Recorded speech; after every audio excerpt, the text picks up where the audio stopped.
Les modalistes hérétiques qui vous disent que Jésus, il est le Père, eh bien, ils se trompent, ils vous mentent, puisque seulement le témoignage de 2 personnes minimum est valable. Jean chapitre 8.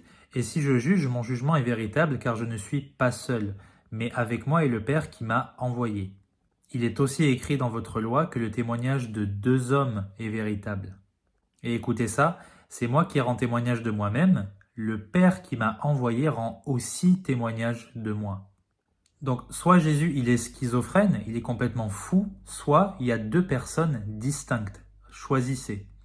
S'il était le Père dans un mode différent, c'est ce qu'enseignent les modalistes, eh bien il ne pourrait pas invoquer la loi comme ça, puisqu'il se contredirait lui-même.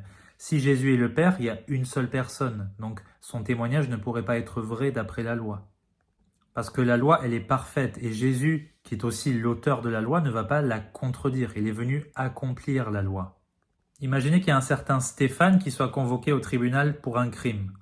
Est-ce que vous pensez sérieusement que Stéphane peut témoigner comme ça? Alors Stéphane le père va témoigner, ensuite Stéphane le fils va témoigner, et ensuite Stéphane le vendeur de voitures va témoigner. Bien sûr que non, c'est ridicule. C'est une seule personne. C'est pour ça que Jésus ne peut pas être une seule personne, parce que son témoignage serait complètement rejeté. Il y a donc une claire distinction entre le Père qui est dans les cieux et le Fils qui est à ce moment-là sur terre. Mais les deux, ils forment un seul Dieu, avec le Saint-Esprit. Que Dieu vous bénisse.